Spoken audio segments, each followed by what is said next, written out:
من جاء بالحسنۃ فلہ عشر امثالھا، جو کوئی لاتا ہے ایک نیکی تو اس کے لیے اس کا 10 گنا ہے.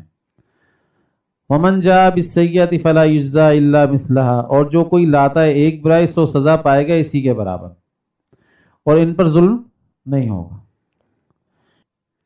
اللہ کے نبی صلی اللہ علیہ وسلم کی ذات نے فرمایا، اس کو سمجھنا، ایک دور آئے گا تم میں سے تمہاری طرح اگر اس کا یقین ہوگا، تمہاری طرح اس کا یقین ہوگا تو تم میں سے 10 لوگوں کے برابر اس کی مدد کی جائے گی.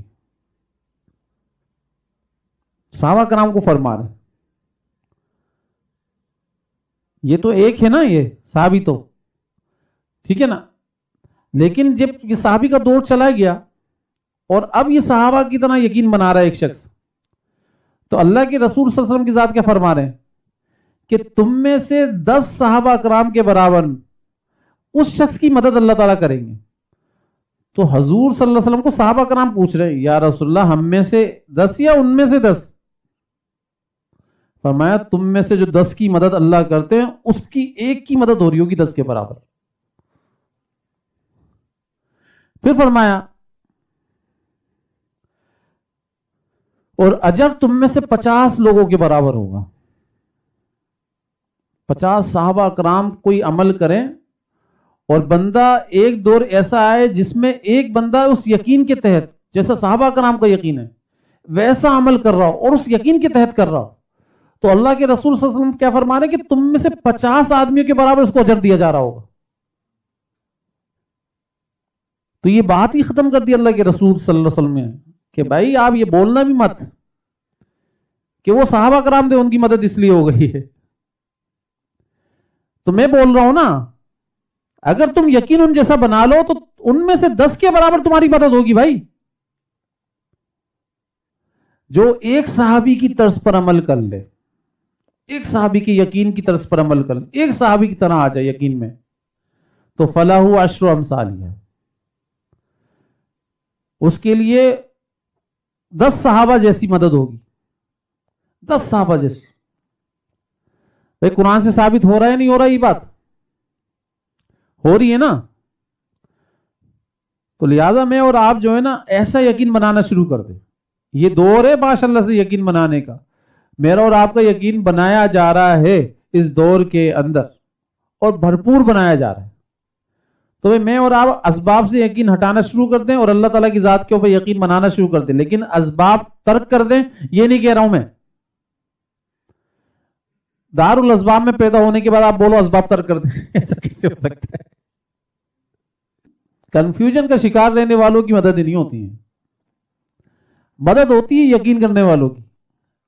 اگر کوئی شخص یقین کے اوپر بیٹھ جائے کہ بھائی جو اللہ کے رسول صلی اللہ علیہ وسلم کی ذات کے زبان نبوت سے الفاظ نکل گئے، جیسا کہا ہے ویسا ہی ہوگا، تو یقین جانو ویسا ہی ہونا شروع ہو جائے گا. یقین کرنا پڑے گا بس. جیسے حضرت علی رضی اللہ تعالیٰ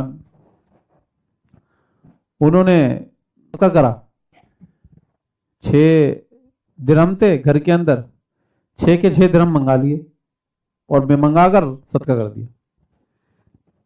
اصل صدقہ کرنے کے بعد بیٹھے نہیں کہ بھائی ابھی دوسری چیز بتا رہا ہوں، بیٹھے نہیں ہیں، انتظار نہیں کیا ہے، بلکہ تجارت کی، آگے کام کیا ہے. اونٹ والا اونٹ بیچ رہا ہے، اس سے پوچھا کتنے کا بیچو گے؟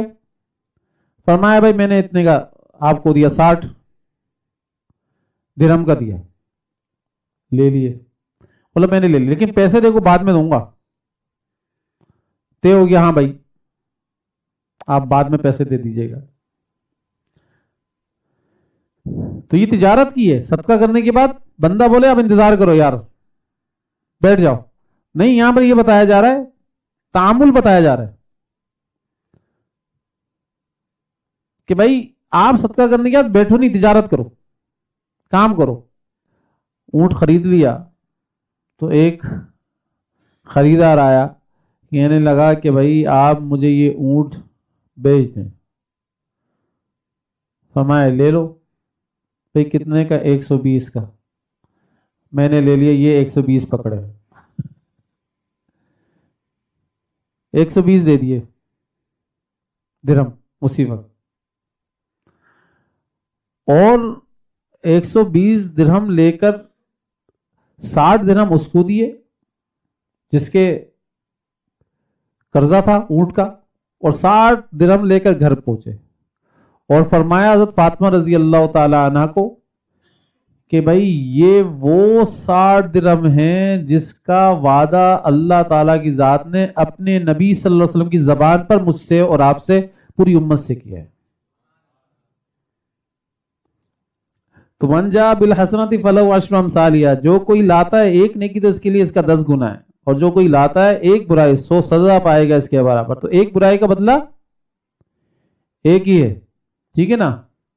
بلکہ حدیث کے اندر تو یہاں تک آتا ہے جو ایک نیکی کرتا ہے اس کے 10 درجات اللہ تعالیٰ بلند کر دیتے ہیں، صحیح ہے نا، اور اس کی 10 خطاؤں کو اللہ تعالیٰ معاف فرما دیتے ہیں.